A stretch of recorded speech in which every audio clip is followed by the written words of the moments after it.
Okay, let us start Unit 1. There are 5 units in bio. So, have you procured your bio book? Yes, sir. Okay, so there are 5 units. What are those units? These are diversity in living world.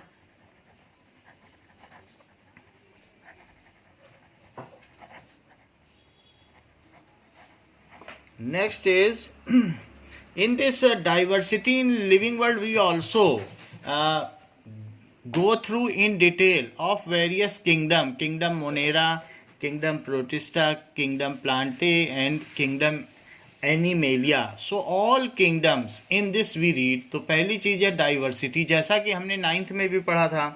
So after that, what is the structural organization in plants and animals? So structure देखेंगे, that is structural organization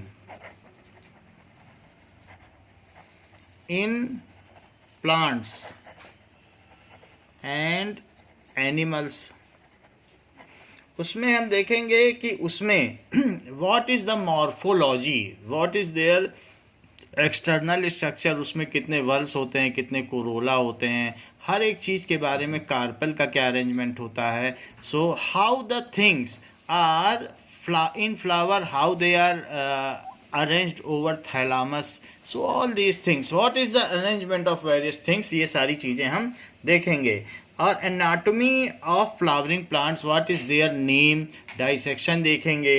and structural organization in animals, उसमें भी क्या क्या चीज़ें होती हैं, what are the naming. So these are the structure, we will basically go through their structure. In third case, that is structures and function. Structure and function, यानी हम यहाँ पर देखेंगे कि सेल का क्या, what is the cellular structure, फिर cell से टिश्यू कैसे बनता है. So in that case cell cycle कैसे होता है, सेल का डिवीजन क्या होता है. So that all we will cover in this. In second unit हम ये देखेंगे उनकी नेमिंग क्या है, जबकि थर्ड यूनिट में क्या देखेंगे, थर्ड यूनिट में देखेंगे कि उनका स्ट्रक्चर क्या है. That is we go to cell, cellular structure, that is micromolecule and macromolecule. ये सारी चीज़ें हम देखेंगे कि माइक्रोमोलिक्यूल क्या होता है, और फिर इसके अलावा उससे मैक्रोमोलिक्यूल यानी अमीनो एसिड क्या होता है, फिर उससे प्रोटीन कैसे बनता है. हम ये भी देखेंगे कि न्यूक्लियोटाइड क्या होता है, फिर पॉलीन्यूक्लियोटाइड यानी डीएनए कैसे बनता है, ये सारी चीज़ें देखेंगे. ऐसे ही जो कार्बोहाइड्रेट्स हैं तो उनके मोनोमर्स देखेंगे कि ग्लूकोज कैसा है, फिर ग्लूकोज से हमने स्टार्च कैसे बना लिया, ग्लाइकोजन कैसे बना लिया, इसके अलावा ग्लूकोज से सेलुलोज कैसे बना, ये सारी चीज़ें हम देखेंगे. तो माइक्रोमोलिक्यूल और मैक्रोमोलिक्यूल देखेंगे, और इसी में हम ये भी देखेंगे कि सेल डिवीजन कैसे होता है, सेल साइकिल क्या होता है. बायोमोलिक्यूल्स का सारा एस्पेक्ट इसमें कवर कर लिया जाएगा. बायोमोलिक्यूल्स में जितने भी चीज़ें हैं, protein, carbohydrate, lipid and protein, that is nucleic acid, ये चारों चीज़ें हम इसमें देख लेंगे. After that we will cover that is physiology. Physiology fourth unit में क्या देखेंगे कि किस किस तरीके से इन प्लांट्स में मूवमेंट किस तरीके का होता है. That is how the conduction takes place. जैसे हमारी बॉडी में क्या होता है कि वैसोडाइलेशन होता है, ब्लड का कंडक्शन होता है, उसी तरीके से प्लांट्स में भी क्या होता है, फूड का कंडक्शन होगा, वाटर का, इसके अलावा न्यूट्रिएंट्स का, मिनरल्स का होगा. So how it takes place, how they make photosynthesis, how they respire. So everything which is occurring inside plant, तो उनके बारे में हम देखेंगे. Every physical chemistry, physiology that is occurring in plant, how they changes, everything we will cover in this. plant की growth कैसे होती है, respiration कैसे होता है, photosynthesis कैसे होती है, ये चीज़ें हम देखेंगे. और फिर इसी चीज़ को हम अब एनिमल में देखेंगे. Physiology in animal.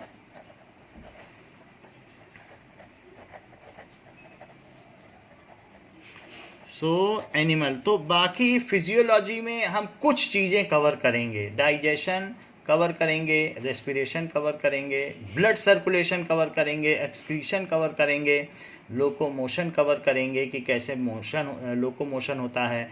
और इसके अलावा कंट्रोल एंड कोऑर्डिनेशन, हमारा ब्रेन कैसे वर्क करता है, हमारे न्यूरॉन्स कैसे वर्क करते हैं, और केमिकल कोऑर्डिनेशन कैसे होता है, दैट इज़ किस तरीके से हमारी बॉडी में किसी चीज़ के प्रति रिस्पॉन्सेस होते हैं. आई में क्यों प्यूपिल छोटा हो जाता है, बड़ा हो जाता है.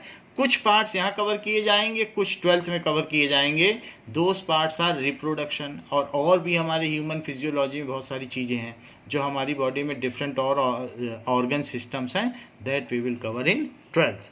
ठीक है. और फिर 12th में इसके आगे हम और भी चीज़ें देखेंगे कि डीएनए फाइलोजीनी क्या होती है. इसके अलावा कई ऐसी चीज़ें हैं कि जहाँ पर हम क्रोमोजोम्स के बारे में चर्चा करेंगे. So that part comes. DNA recombinant technology क्या होती है, that all will be covered in 12th. तो अभी हम सबसे पहली यूनिट में आते हैं, that is unit first, diversity in living plants.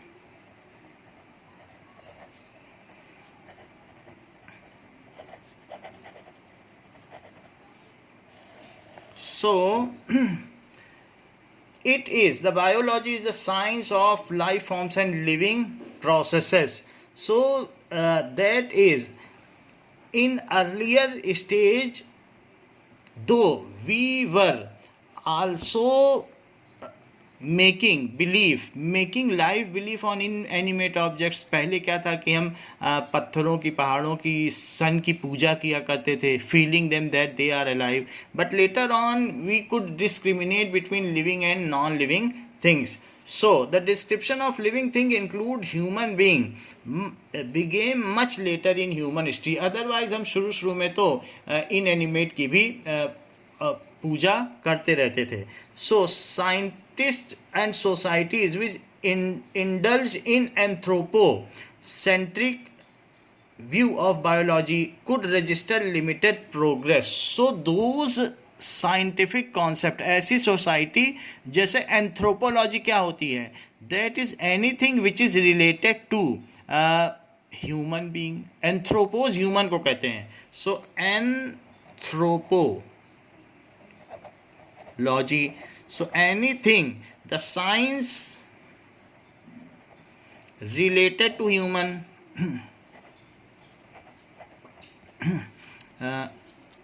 Human. जैसे कभी कभी हम ये भी कहते हैं ही इज एंथ्रोपोफिलिक, तो वो मानवता का प्रेमी है. So it is said. तो जो भी एंथ्रोपोसेंट्रिक है, so he is concerned about anthropos, that is humans. So earlier we were so selfish that we were only thinking of anthropos, that is anthropology. So we could explore the world in a very limited manner. तो पहले हम ज़्यादा जान नहीं पाए क्योंकि we were concerned only for us. But after that there was a immense need of knowing the environment around us so that we can get advantage, we can use them for our benefit. So there was always a need to know the diversity.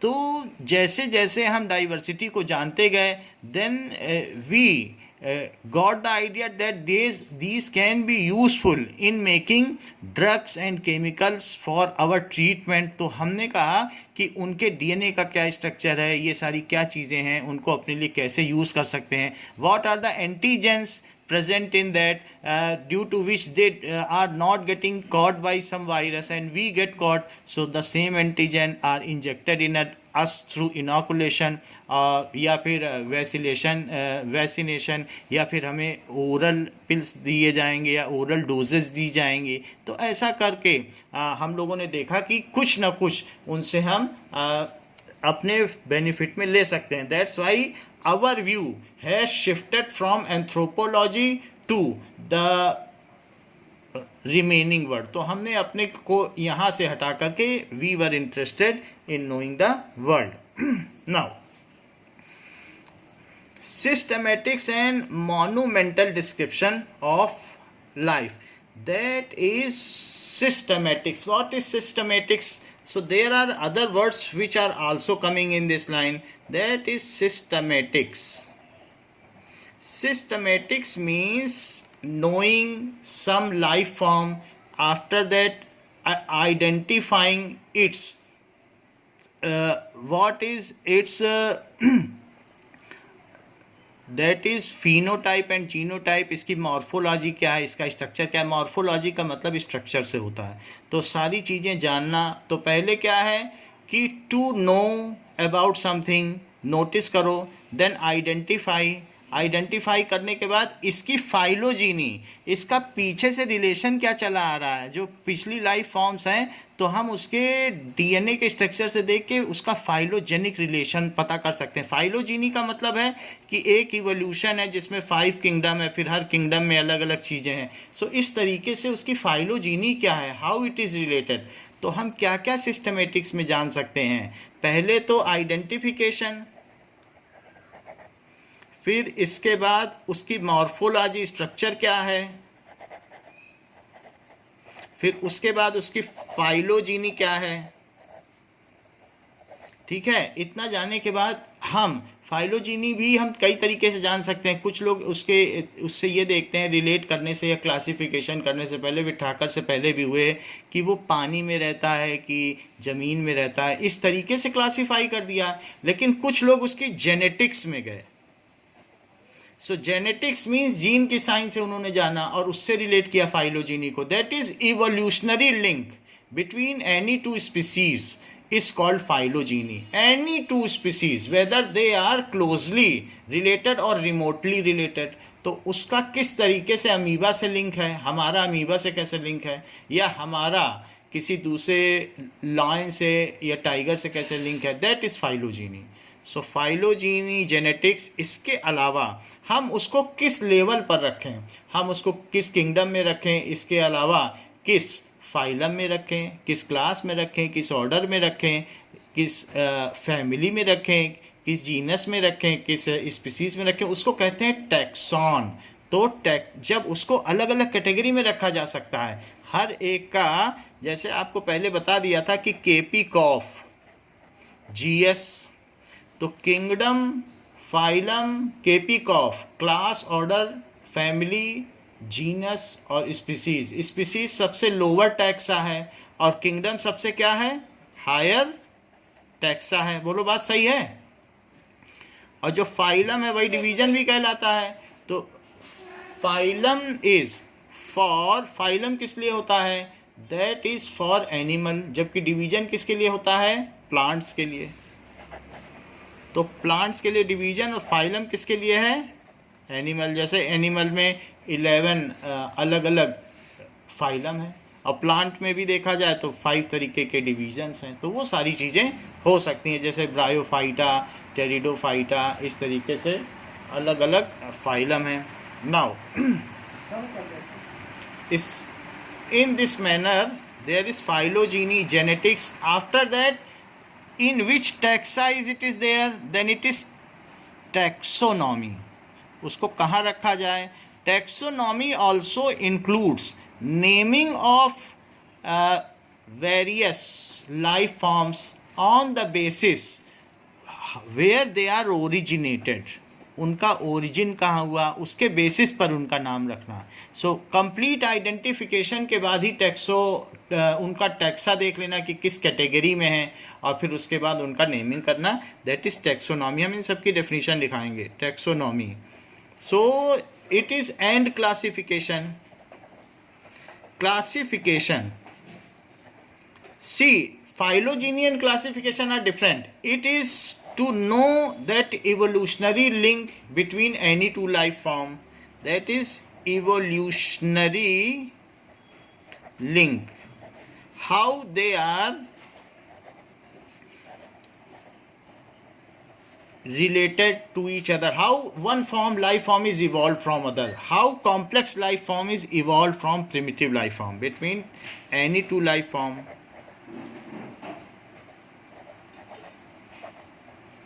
ऐसा जान लेना. फिर genetics, study of gene, that is उसका gene कैसा है, इसे genetics कहा जाता है. Study of gene to no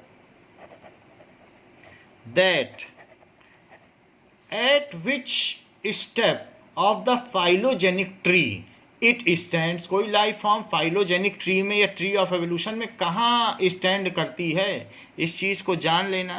to know that the फाइलोजीनी, उसकी फाइलोजीनी को जान लेना. इस तरीके से जेनेटिक्स हो गया. Taxonomy, it is based on naming after knowing everything. For morphology, morphology क्या है?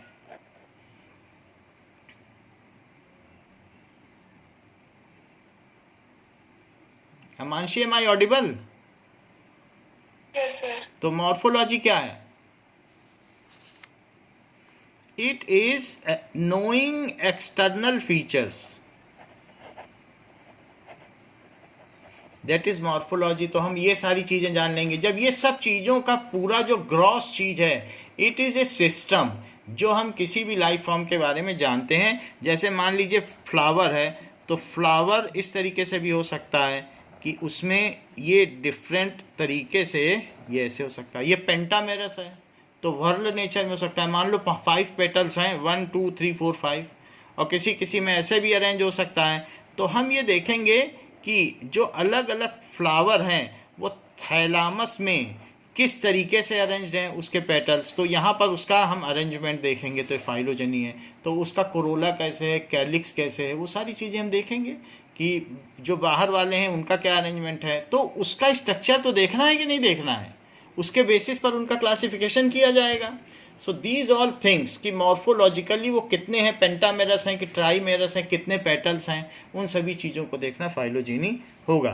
तो अब हमने सिस्टमेटिक्स समझ लिया है कि सिस्टमेटिक्स होता क्या है, इन सब चीज़ों को कवर करता है. And monumental description of life form, what does it mean monumental description?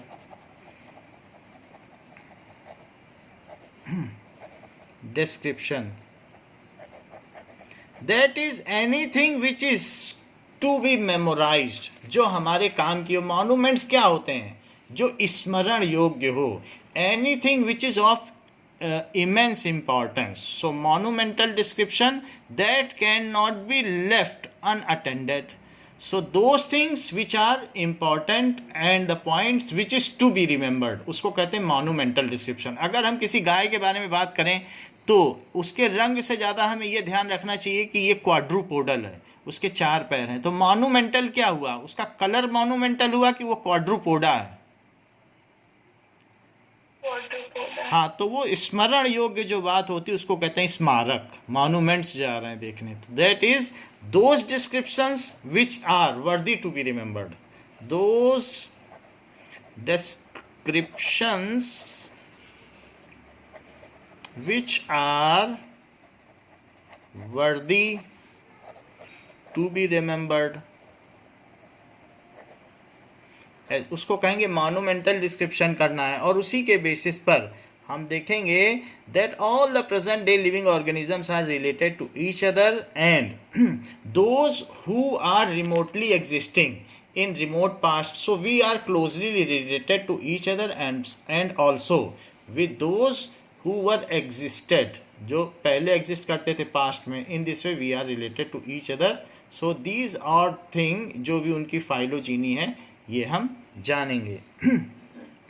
So including classification of animals and plants from a taxonomic perspective कि how they are classified. तो taxonomy क्या यही इंटरेस्ट रहता है, क्लासिफिकेशन क्या है, ओरिजिन क्या है, and on the basis of origin it is named. तो नेमिंग भी दी जाती है. That we will see. Now there is next page आप खोलिए. तो उसमें एक अर्नस्ट मेयर थे. तो Ernst Mayr was a great taxonomist. So he was known as the Darwin of 20th century. So, and he was also had research localized about ornithology. Ornithology, that means study of birds. So he was taxonomist, zoo geography. So that is evolution, systematics, इन सब की study की और इनको जो prize मिला उसको triple crown कहा जाता है. बायो के जो 3 प्राइज थे वो तीनों ही अर्नस्ट मेयर को मिले हुए हैं. So that was his contribution to biology. Now we will come to our first chapter, that is the living world. So now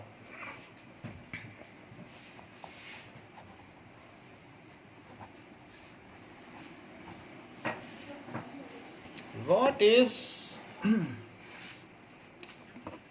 the living world. हमारे चारों तरफ लिविंग क्या है, नॉन लिविंग क्या है, तो इसका क्या क्राइटेरिया है, that is needed to be known. Okay, so life is a unique complex organisation of molecule. Life क्या है, is unique complex organisation of molecules and expressing itself through chemical reactions, expressing itself through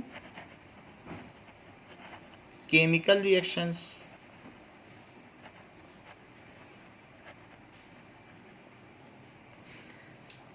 which led to growth, development, responsiveness, which led to growth, development, responsiveness,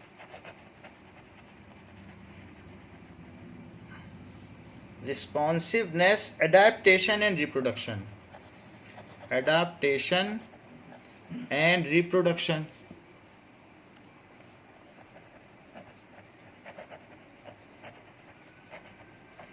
सो इस चीज़ को हम समझते हैं, life क्या है. अगर कहीं ये बात कही जाए, unique complex organism, whatever is in tissue, if we dissect tissue into cells, so that property of tissue is not found into cell. So the gross property of all the cell comes in tissue. So when many of the cell get combined, then they form tissue and it has unique property. अगर single optic nerve ले लो तो नहीं देख पाएगी, लेकिन बहुत सारी optic nerves का अगर एक ग्रुप है तो उससे हम देख लेते हैं, तो आई बन जाती है. So a group of tissue arises a new feature which is not present at cellular level. When different groups of tissue get organized in a systematic manner, then they form organ, but the property of organ is not present in tissue.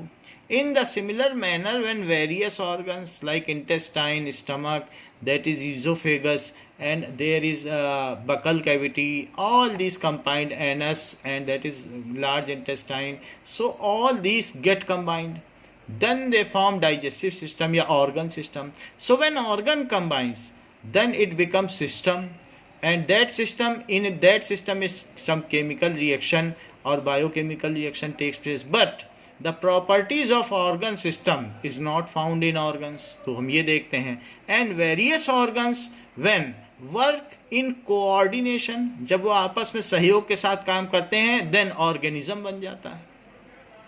When various organism of similar type coordinate with each other, then it becomes population. When population along with one population along with different other population, जैसे हम हैं, हम एक population है, human एक population है, सारे humans. अगर हम कुत्ता, बिल्ली, गाय, घोड़ा, ये अलग अलग population है. So when we interact with other population, it becomes community. And when community interacts with inanimate things around it, जैसे हम बाहर से पानी लेते हैं, सांस लेते हैं, then it becomes biosphere. then it becomes ecosystem, and the total layer of living world, whether it is hydrosphere, atmosphere, lithosphere, जहाँ जहाँ लिविंग वर्ल्ड है उसको बायोस्फीयर कहते हैं। तो इस तरीके से हम देखते हैं कि धीरे धीरे वो चीज़ बढ़ती चली जाती है। कैसे मॉलिक्यूल में सेल की प्रॉपर्टी नहीं होती, सेल में टिश्यू की नहीं होती, टिश्यू में ऑर्गन की नहीं होती, इसी तरीके से ऑर्गन में ऑर्गन सिस्टम की नहीं होती, और ऑर्गन सिस्टम में ऑर्गेनिज्म की नहीं होती। So after dissection we lose that property, keep on losing. और बहुत सारी जो हमारी एक पॉपुलेशन है, हम हैप्पी रह सकते हैं पॉपुलेशन में, वो एक सिंगल इंडिविजुअल नहीं रह सकता। तो उससे और चीज़ें अराइज होती हैं। जब हम कुत्ते और बिल्ली के संपर्क में आते हैं तो हमारे अंदर एक अलग तरीके का टिटिलेटिंग, गुदगुदाने वाला इफेक्ट होता है। That is different which can not be expressed. So in this world we see कि it is unique complex organism of molecules expressing itself through chemical reaction. हमारे अंदर केमिकल रिएक्शन होती है विच लेड टू ग्रोथ। हमारे अंदर internal growth है, development होता है। Now that is responsiveness. We also get developed like from zygote embryo, तो फिर एम्ब्रियो से फीटस, तो धीरे धीरे वो डेवलप होता है। तो किस तरीके से सिंगल सेल से मल्टीपल सेल डिवीजन होता है और डेवलप होते हैं, एंड एक कॉम्प्लेक्स बॉडी ऑर्गेनिज्म बनते चले जाते हैं। It is all spontaneous. And responsiveness, we respond to external stimuli. अगर आग पे हमारा हाथ पड़ जाए, दैट इज स्टिमुली। फायर पे पड़ जाए, वाटर पे पड़ जाए, then we respond immediately.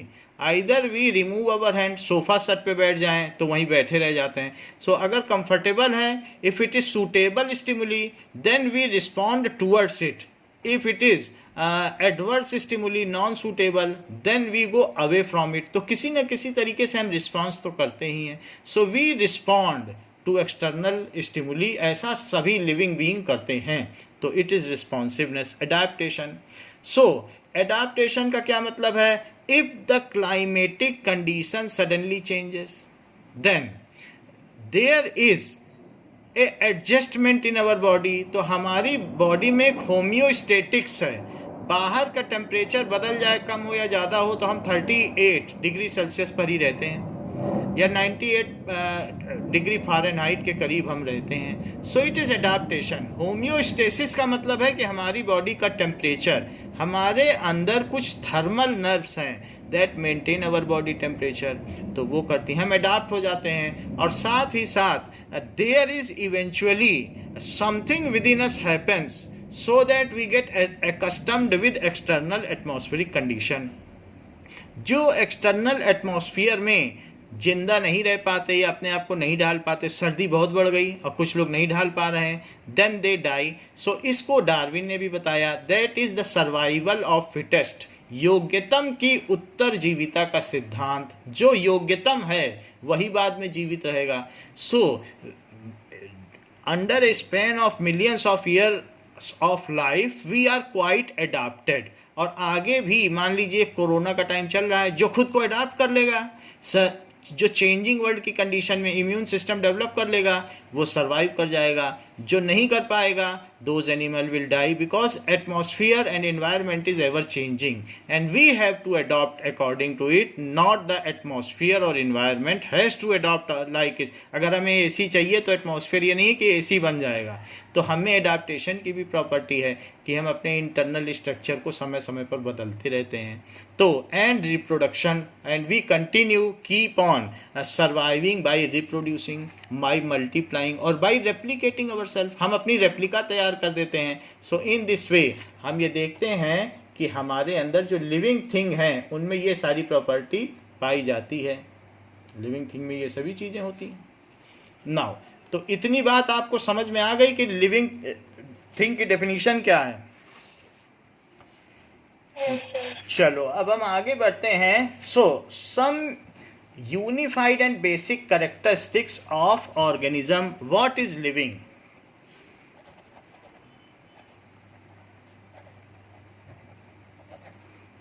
Living चीज क्या होती है? सो पहली चीज, highly organised and complex entities formed of one और मोर सेल्स। तो लिविंग चीज को पहले क्या बताया कि highly organised and complex entities.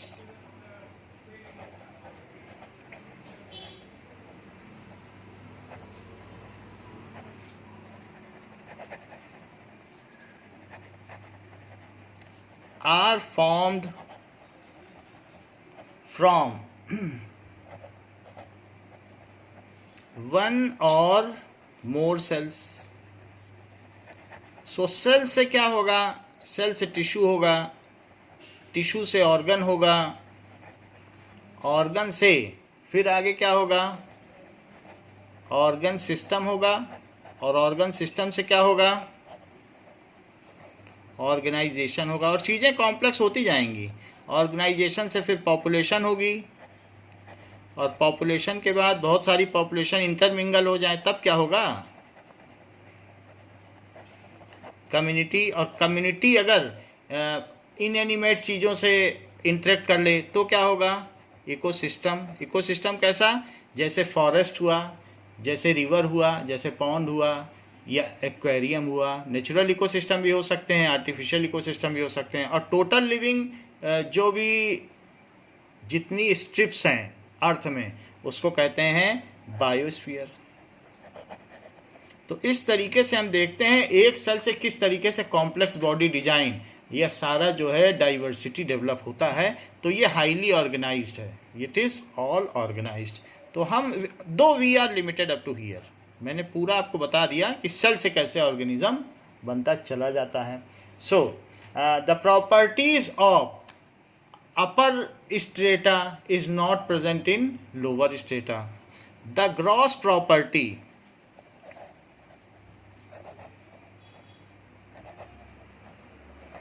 Of upper strata, किसी upper level, is not visible in lower level। जैसे कि जो भी फिजियोलॉजी है, फिजियोलॉजी का मतलब क्या होता है? हमारी बॉडी में वही केमिकल रिएक्शंस होती हैं जो कि बाहर होती हैं। जैसे ग्लूकोज को अगर आप टेस्ट ट्यूब में तोड़ो तो उसमें भी वही चीज़ बनेगी, CO2 और वाटर। तो ग्लाइकोलिसिस क्या है? मान लीजिए ग्लाइकोलिसिस में ग्लूकोज को तोड़ा जाएगा। ग्लाइकोलिसिस का मतलब क्या होता है? ब्रेकिंग। तो ग्लूकोज के तोड़ने को क्या कहते हैं? ग्लाइकोलिसिस। अगर आप इसे ऑक्सीजन से तोड़ दें तो ये 6CO2 और प्लस 6H2O बन जाएगा। So the same physiochemical reactions which are occurring within us, the laws of physical chemistry which is happening in vitro। in vitro में जो अकर कर रहा है, in vitro का मतलब टेस्ट ट्यूब। तो जो टेस्ट ट्यूब में हो रहा है वही हमारी बॉडी में होता है। इन वीवो, इन सीटू, तीन चीज़ें याद रखनी है। इन वीवो का मतलब है इन मदर्स वॉम्ब, और इन सीटू का मतलब है एट साइट। तो इन विट्रो का मतलब जैसे कहते हैं इन विट्रो IVF टेक्नोलॉजी के थ्रू बच्चा पैदा हुआ है, IVF, in vitro fertilisation, test tube baby, in vitro fertilisation. और ये इन मदर्स फॉर्म है तो हम कहते हैं हम लोग विविपेरस हैं। अच्छा, कुछ लोग अंडे में पैदा होते हैं, ओवीपेरस। सो इन ओवो, अगर एग से पैदा हुआ तो ओवो। इन सीटू, तो जैसे seeds are germinating in situ condition, in situ. तो जो भी चीज़ है, मेरा कहने का मतलब है कि फिजियोलॉजी या physiochemical reaction whatever happening in lab condition that is also happening within our body. तो हमारी बॉडी में भी वही हो रहा है, कुछ नया नहीं हो रहा। ये बात आपको समझनी चाहिए। समझ में आ गई बात? तो पहली प्रॉपर्टी हमने क्या बताई कि जो टिश्यू में है वो सेल में नहीं है। ऐसा हम लिविंग वर्ल्ड में देखते हैं कि आगे बढ़ने पर नेक्स्ट लेवल पर न्यू प्रॉपर्टीज एराइज होती चली जाती है। ये लिविंग वर्ल्ड की पहली पहचान है, किसी चीज़ के जीवित रहने की पहली पहचान है कि नेक्स्ट हायर लेवल पर नई प्रॉपर्टी होगी जो लोअर लेवल पर नहीं होगी। दूसरी चीज़ देखिए कि carry out and control numerous chemical reaction, carry out and control numerous reactions, chemical reactions, ये सारा भी हम लोगों में होता है। लिविंग वर्ल्ड में ये सब होता है। हम लोगों में अगर आप ग्लूकोज में बाहर आग लगाओ तो क्या होगा बताओ? ये जल जाएगा। ग्लूकोज में बाहर आग लगाओ तो कंबशन हो जाएगा, बिल्कुल आग लग जाएगी। लेकिन हमारी बॉडी में भी रेस्पिरेशन हो रहा है, तो क्या आग लग रही है हमारी बॉडी में? So the breaking of glucose, या हमारी बॉडी में ऑक्सीडेशन हो रहा है। So in our body controlled oxidation of glucose takes place. However in external atmosphere it is combustion, वहाँ दहन क्रिया हो जाती है। जैसे रावण में आग लग जाती है, 5 मिनट में जल जाता है, तो वो अनकंट्रोल्ड ऑक्सीडेशन है, कंप्लीट ऑक्सीडेशन है। वहाँ पर कोई कंट्रोल नहीं है कि थोड़ा थोड़ा जले, लेकिन हमारी बॉडी में ग्लूकोज खाओगे तो पूरे दिन चलेगा। So in our body oxidation of glucose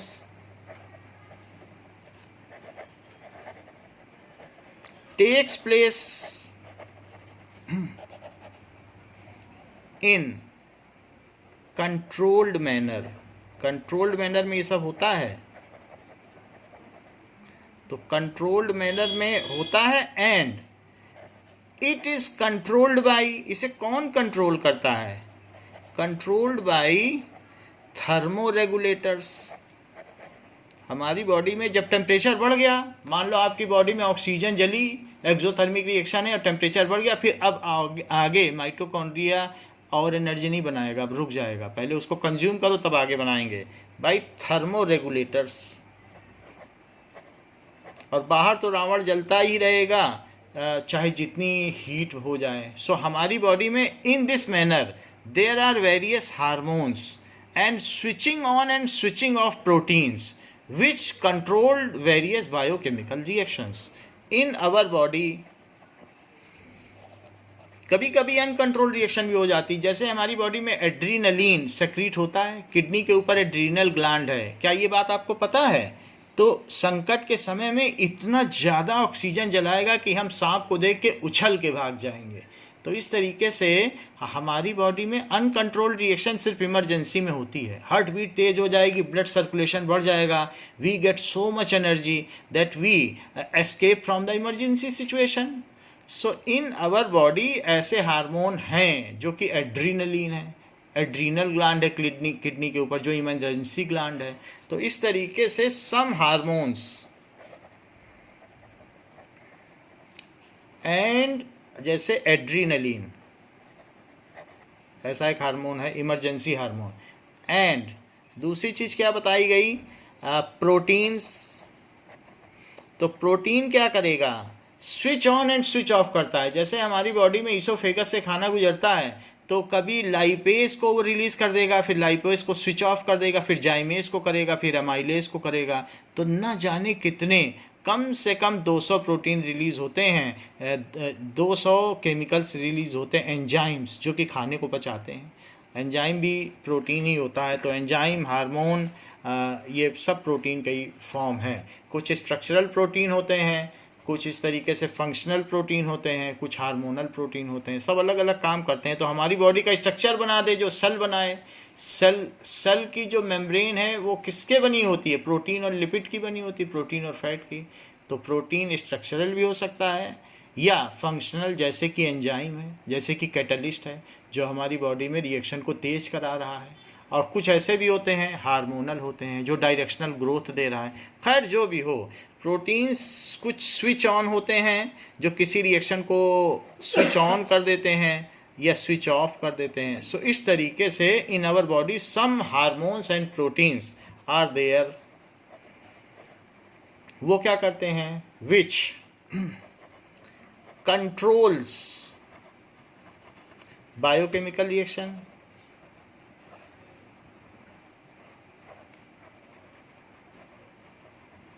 तो इस तरीके से carry out and control various reactions. जैसे कि हमारी बॉडी में हमने आपको बताया कि 3 तरीके के प्रोटीन हैं। वो कौन कौन से तरीके के प्रोटीन हैं? So our body is having protein that is ऐसा हो सकता है स्ट्रक्चरल हो, तो स्ट्रक्चरल में विच इज रिस्पॉन्सिबल, तो ये जो सेल है, तो सेल के बाहर में क्या होगा, ये है प्रोटीन एंड लिपिड की है। और सिर्फ ऐसा ही नहीं है, लिपिड का मतलब फैट होता है, कि सिर्फ यही बनी हो। Every organelle is also membranosus, तो उनके ऊपर भी प्रोटीन का ही एक खोल होता है। सो इसलिए ये स्ट्रक्चरल है, जो पूरी बॉडी को स्ट्रक्चर दे रहा है। प्रोटीन ना हो और सिर्फ गेहूं खाती रहो कार्बोहाइड्रेट, तो कभी तुम बढ़ोगी नहीं, जितनी बड़ी हो उतनी ही रहोगी। तो अगर प्रोटीन खाया जाए, दाल खाई जाए, देर आर सोयाबीन्स, सबको खाया जाए, बीन्स को खाया जाए, तो ऐसे केस में तभी ग्रोथ होगी। कार्बोहाइड्रेट से एनर्जी मिल सकती है लेकिन नई सेल नहीं बनेंगी। नई सेल के लिए प्रोटीन भी खाना पड़ेगा, लिपिड यानी घी तेल भी खाना पड़ेगा। Second is functional protein. Functional protein को कहते हैं कैटालिस्ट, बायो कैटालिस्ट, या फिर उसको एंजाइम्स कहते हैं, बायो एंजाइम्स भी कह सकते हो। विच इंक्रीज और decrease the rate of chemical reaction, which increase और decrease the rate of chemical reaction.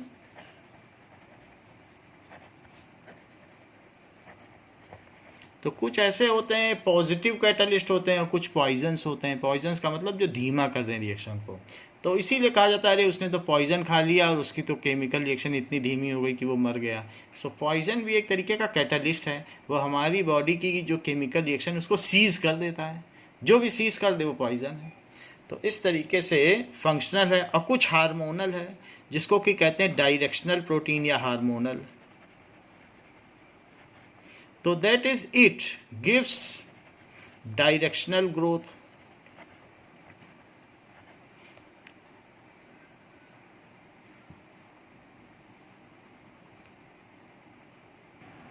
सो दूसरी चीज है इट गिव्स डायरेक्शनल ग्रोथ। ये हमको डायरेक्शनल एंड कंट्रोल्ड ग्रोथ देता है। एंड कंट्रोल्ड ग्रोथ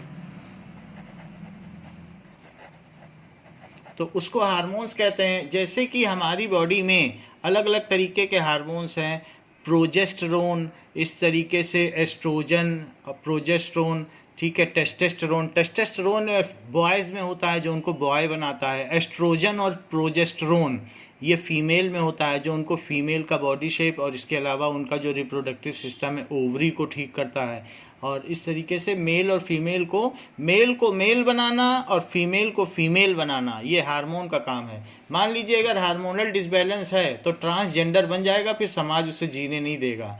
तो इस तरीके से हार्मोनल बैलेंस भी बड़ा ज़रूरी है, नहीं तो लाखों रुपए खर्च कर देने पर भी इलाज कराते हैं लोग, ठीक नहीं हो पाते, फिर भीख मांगने पे मजबूर हो जाते हैं। तो इस तरीके से हार्मोनल बैलेंस का मतलब है ये क्या आपका एक हाथ दूसरे हाथ से बड़ा है या एक पैर दूसरे पैर से बड़ा है क्या? तो ऐसा तो नहीं है। तो इसका मतलब है कि हमारी बॉडी को जो बैलेंस ग्रोथ दे रहा है वो कौन है? हार्मोन। कंट्रोल्ड ग्रोथ दे रहा है कि नहीं हमारी बॉडी को? पेड़ की तरह तो नहीं बढ़ाता चला जा रहा है कि जितना मर्जी जो भी ब्रांच बढ़ जाए, ऐसा तो नहीं हो रहा है। So which keeps our symmetry of our body, so that is hormonal growth. तो इस तरीके से प्रोटीन 3 तरीके के होते हैं। इसके अलावा भी हमारी बॉडी में जो केमिकल रिएक्शन अकर करती हैं उसको कहते हैं metabolism. So all the biochemical reactions occurring in our body is called metabolism. All the biochemical reaction. So ये जो हार्मोन है वो स्विच ऑन करता है फंक्शनल प्रोटीन को, फिर ये काम करना शुरू करता है। इसका काम है स्विचिंग ऑन या स्विचिंग ऑफ, फिर ये अपना काम करता है। ये तो अपना स्ट्रक्चर देता है बॉडी को। So all the biochemical reactions, जब सेल को स्ट्रक्चर मिलेगा तो बॉडी को स्ट्रक्चर मिल जाएगा, क्योंकि ईंट ईंट से घर बनता है। Biochemical reactions occurring in our body. जैसे example, it is total sum of catabolism. Catabolism का मतलब है breaking down of complex food into simple substance. Breaking down of complex food into simple substance and anabolism। तो इस तरीके से जो हमारी बॉडी में कंट्रोल्ड केमिकल रिएक्शन है मेटाबॉलिज्म, वो मेटाबॉलिज्म किसका किसका सम है? That is anabolism. So catabolism क्या है? Breaking down. And anabolism, anabolism क्या है? Synthesis of complex sentence. Synthesis of complex substance from simple molecules, उसको एनाबोलिज्म कहते हैं। तो मेटाबोलिज्म क्या है? ये कैटाबोलिज्म प्लस एनाबोलिज्म। जैसे मान लीजिए आपने दाल खाई, तो आपने प्रोटीन खा लिया। दाल में प्रोटीन होता है, तो वो है प्लांट प्रोटीन। तो क्या वही प्रोटीन आपकी बॉडी में काम आ जाएगा? क्योंकि प्लांट तो लोकोमोट नहीं कर सकते हैं, उनका प्रोटीन उनके लिए है, हमें तो अलग चाहिए। हमें लोकोमोशन करना है, दौड़ना भागना है, बहुत सारी चीज़ें करना है, इसके अलावा रिस्पॉन्ड करना है स्टिमुली पर। तो वो प्रोटीन तोड़ा जाएगा एमिनो एसिड में और उसका कैटाबोलिज्म होगा। सो प्लांट प्रोटीन जो हमने खाया है, it is broken down and animal protein is made. तो मान लीजिए हमने प्लांट प्रोटीन खाया, उसको तोड़ दिया गया। किस में तोड़ दिया गया बताओ? क्या ये बात आपको मालूम है कि प्रोटीन एमिनो एसिड से बनता है? एमिनो एसिड की मोतियाँ मिल के माला बनाती हैं। तो ये चीज़ कहलाएगी प्लांट प्रोटीन को छोटे छोटे एमिनो एसिड में तोड़ देना, दैट इज कैटाबोलिज्म। और फिर उससे अब क्या बनेगा बताओ? एनिमल प्रोटीन, क्योंकि वो हमारे लिए है, तो उससे सिंथेसिस होगी कॉम्प्लेक्स की, तो वो क्या कहलाएगा? एनाबोलिज्म। इसी तरीके से फोटोसिंथेसिस क्या है और रेस्पिरेशन क्या है बताइए? कौन सा एनाबोलिज्म है, कौन सा कैटाबोलिज्म? बोलो। फोटोसिंथेसिस क्या है? प्रकाश संश्लेषण। रेस्पिरेशन इज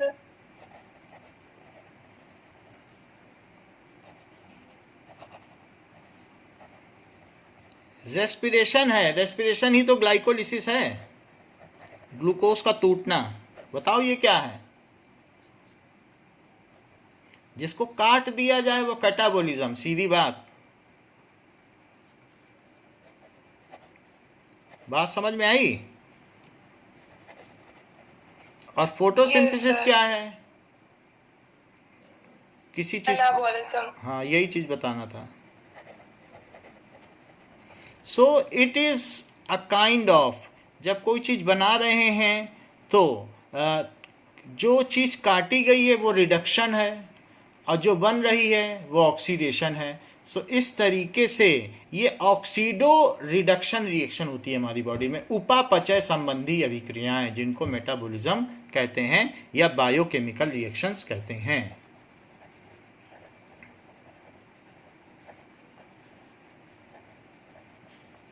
ये चीज़ है। तो हमने आपको पहली प्रॉपर्टी क्या बता दी? पहली प्रॉपर्टी तो हमने आपको बताई कि हमारी बॉडी में जो अगर हायर लेवल पर जाएंगे तो उनमें some new properties are get added on, जैसे कि सेल से टिश्यू। और दूसरा क्या बताया कि हमारी बॉडी में जो लिविंग बॉडीज हैं उनमें क्या होता है कि there is a controlled chemical reaction is going on. तो ये दूसरी पहचान है कि कोई चीज़ लिविंग है या नहीं लिविंग है। ठीक। अब तीसरी चीज़ देखो, थर्ड प्रॉपर्टी है acquire and use energy for metabolism. हम क्या करते हैं, एक्वायर करते हैं and use energy for metabolism. So that is, there are something जो कि खुद अपना खाना बनाते हैं, autotrophs. Autotrophs acquire substance from simple inorganic substance. However, we acquire prepared food and make energy. So autotrophs, ठीक है. So take inorganic simple substance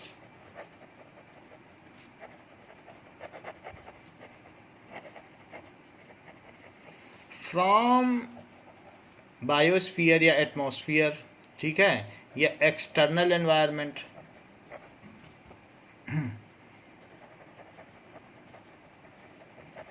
and make and use energy. और जबकि जो हम लोग हैं दैट इज हीट्रोट्रोपिक, ठीक है. टेक प्रिपेयर्ड फूड एंड उसको क्या करते हैं, digest and make energy. Saprotroph इसके अलावा क्या करते हैं, वो किसी डिकेड एंड डाइड एनिमल से फूड प्रिपेयर करते हैं, either they break down externally और इंटरनली. तो तीसरी चीज है कि ऐसा हम करते हैं. तो एक्वायर करना ये भी एक लिविंग ऑर्गेनिज्म का सिम्टम है कि वो ऐसा करेंगे, वो एनर्जी लेते हैं, वो सीक करते हैं. हमारी बॉडी में लोकोमोशन भी इसीलिए हो रहा है, so that we can seek, search for substance which contains energy, respond to changes in environment and maintain a constant internal environment. Respond to change in environment and make constant internal environment.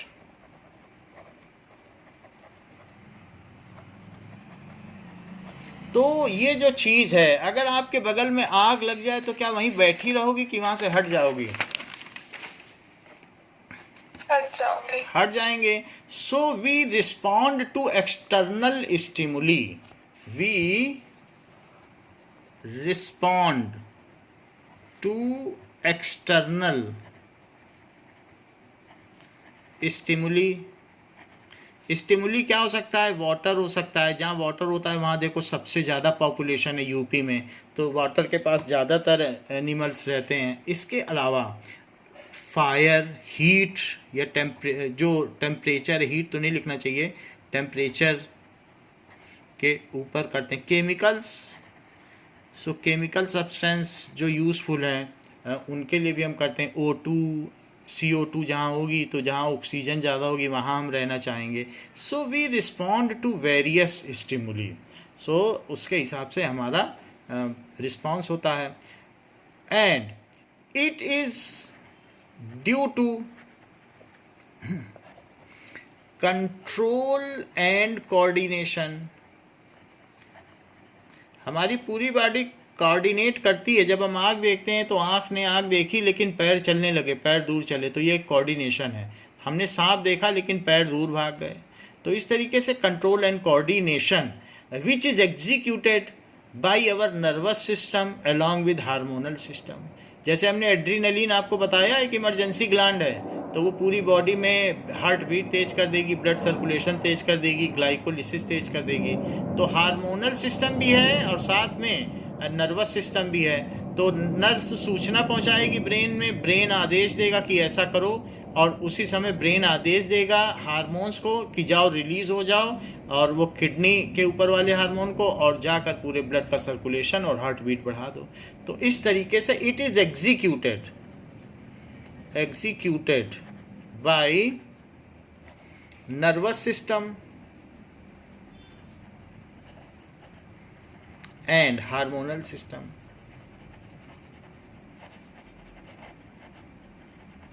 तो ये चीज़ होती। कई बार ऐसा भी होता है कि अगर हमने गर्म कप पकड़ा हुआ है, then we do not leave it, क्योंकि पहले का जो प्री हिस्ट्री है वो भी हमारे माइंड में सब फीडेड है कि पहली बार हमने कप छोड़ दिया था तो मम्मी ने मार लगाई थी, डांट लगाई थी, तो अब चाहे हाथ को नुकसान हो जाए, so we make a sensible response, we simply do not leave. If it is costly glass, then we do not leave, though we may get harm in our hand warmth, तो वी मेक सेंसिबल रिस्पॉन्स। कब छोड़ना है कब नहीं छोड़ना है, और वो जो प्रीवियस डेटा है वो हमारे ब्रेन में कोडेड हो जाते हैं, and these are also used while making response. समझ में आ गई ना बात?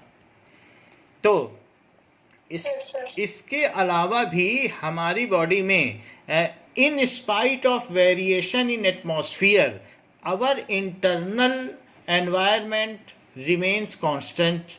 This is called homeostasis. In spite of continuous external changes in environment, our internal जो भी internal environment remains constant,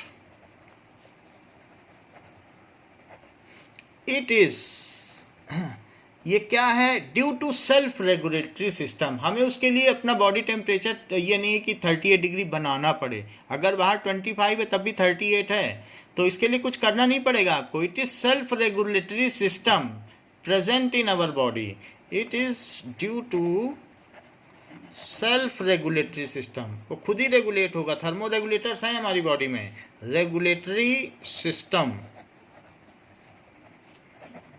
present in our body. So, and it is called homeostasis. For example, our body temperature,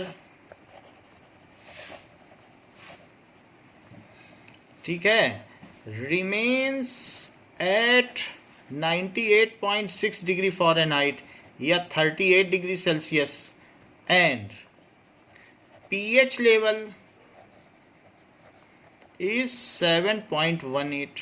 तो इस तरीके से हमारी body में homeostasis pH पर भी है, यानी एसिडिक लेवल पर, ये एल्कलाइन है, our blood is little alkaline, 7 से ऊपर है ना, तो ये चीज़ रखी जाती है। सो बॉडी में सभी तरीके के रेगुलेटर्स प्रेजेंट हैं ना। नेक्स्ट इज, तो अब हमारा 5वां पॉइंट आता है, next is growth in size.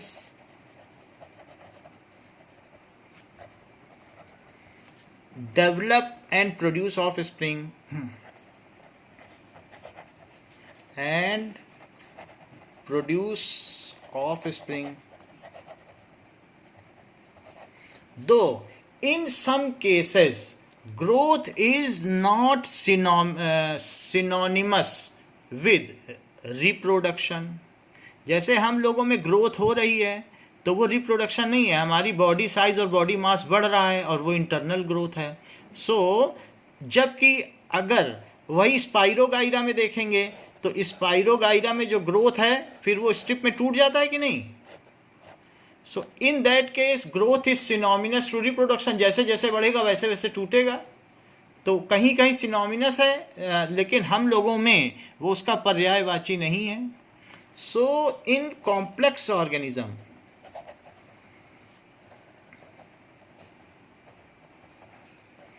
Growth is not synonymous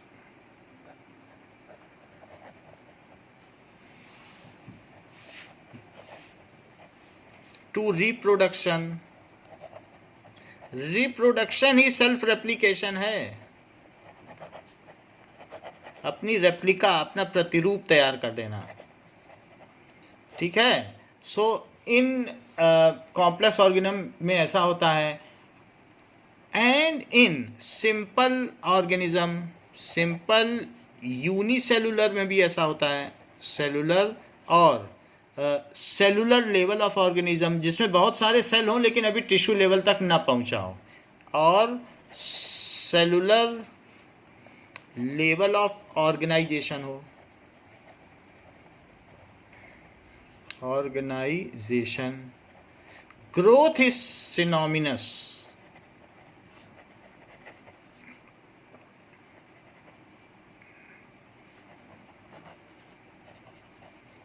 to reproduction. जैसे कि आप ये देखिए, जो माइकोप्लाज्म होते हैं, माइकोप्लाज्म क्या होता है? माइकोप्लाज्म, माइको किसको कहते हैं? फंगी को। तो फंगी यूनिसेलुलर भी हो सकता है कि जैसे ईस्ट, और मल्टी सेलुलर भी हो सकता है, ब्रेड माउल्ड।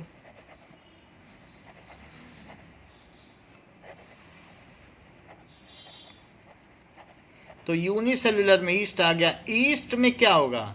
ईस्ट में अगर ग्रोथ होगी तो बडिंग होगी, और बडिंग होगी तो फिर वो निकलता चला जाएगा। तो इसलिए जितने भी लिविंग ऑर्गेनिज्म हैं उन सब में ग्रोथ होती है। कहीं कहीं ग्रोथ रेप्लिकेशन के तौर पर भी होती है, और कहीं कहीं रिप्रोडक्शन एक कंप्लीटली कॉम्प्लेक्स प्रोसेस है, अलग प्रोसेस होता है।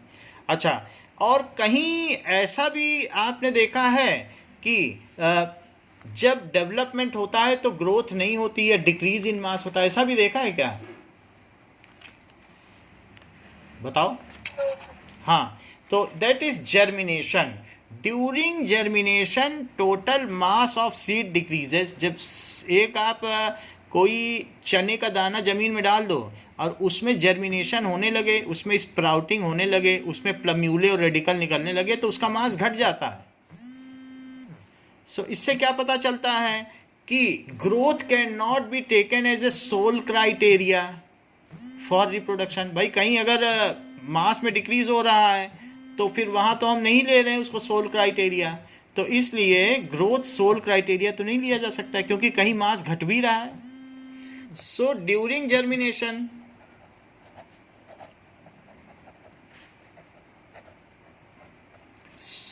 जो सीड्स होते हैं, seed mass is decreasing,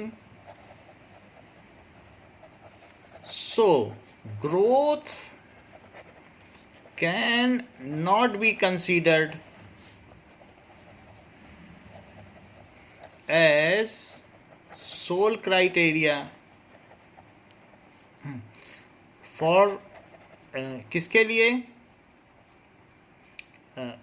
living being, that something is living.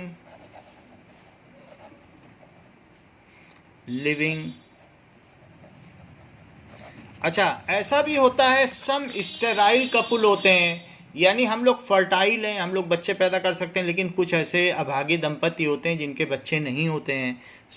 जैसे, और इसके अलावा म्यूल, खच्चर होता है जो घोड़े और गधे की मेटिंग से मिलकर बनता है। म्यूल एंड सम वर्किंग भी दो तरीके की होती है ना, एक रानी मक्खी होती है और एक कौन होती है?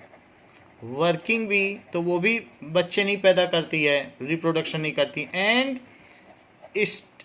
स्टेराइल, स्टेरिलाइजेशन से, नसबंदी से बना हुआ है, sterile couple. Two can not produce young ones, तो वो नहीं पैदा कर पाते हैं। Then also they are living. तो इस तरीके से रिप्रोडक्शन का also can not be taken as a sole criteria for anything is living. Reproduction also can not be considered as sole criteria for living. Any person which is in coma cannot respond. अब यहाँ देखो तो, लेकिन is living. Any person जो कि coma में है, brain dead, वो रिस्पॉन्ड नहीं कर सकता बट लिविंग है, तो that is responding also can not be taken as a sole criteria. Any person who is in coma. ठीक है, that is brain dead.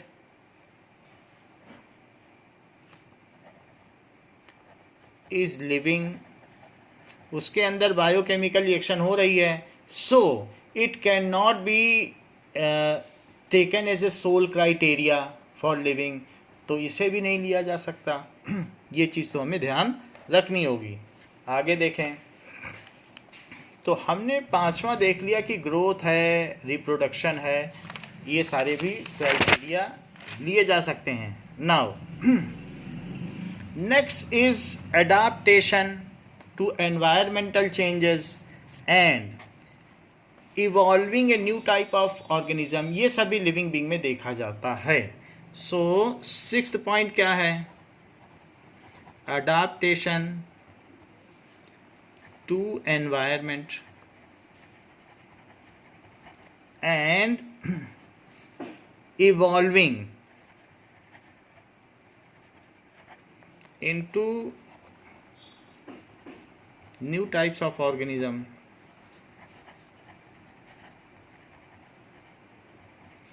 This is again all living beings are phylogenetically related. All living beings are phylogenetically, that is by tree of evolution, related. वो आपस में related हैं. ठीक है. Any living form, life form is evolve from previous existing life form. Any life form,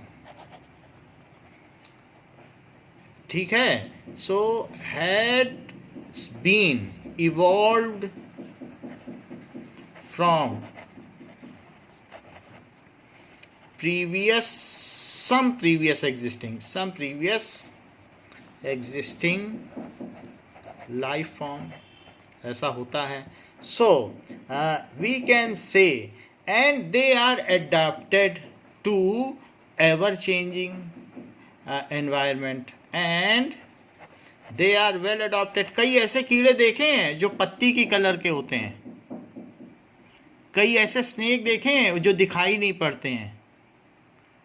तो इस तरीके से वो अपने आप को कैमोफ्लेज कर देते हैं, बिल्कुल छिपा लेते हैं, उनको कोई शिकार ना कर सके. सो इस तरीके से जो भी होता है, जो प्रे होते हैं, तो उनको प्रीडेटर्स खा नहीं पाते हैं because due to camouflaging property. गिरगिट अपना रंग बदलता है. So they are well adopted to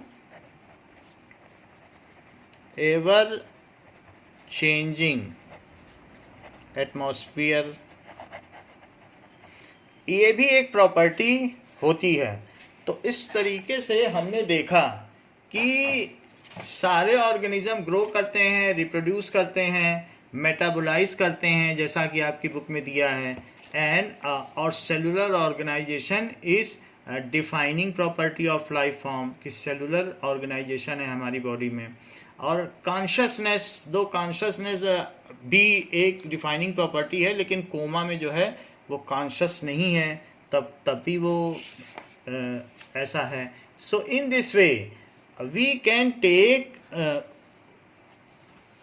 few or all the criteria as a to determining something is alive or dead. So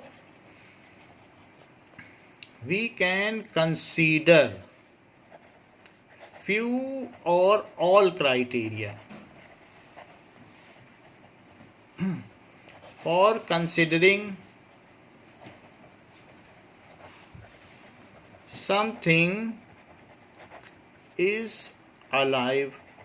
अगर माउंटेन्स को देखें तो माउंटेन्स में भी ग्रोथ है, लेकिन वो एक्सटर्नल एक्यूमुलेशन ऑफ सब्सटेंस है, वो उसकी इंटरनल ग्रोथ नहीं है. उसके ऊपर डिपोजिशन ऑफ सॉइल है या कुछ और चीज़ें जिसकी वजह से वो ग्रो कर रहा है. So external growth can not be taken as a criteria for growing. Only internal growth, cellular growth can be considered as a criteria for growing. इतनी बात समझ में आ गई?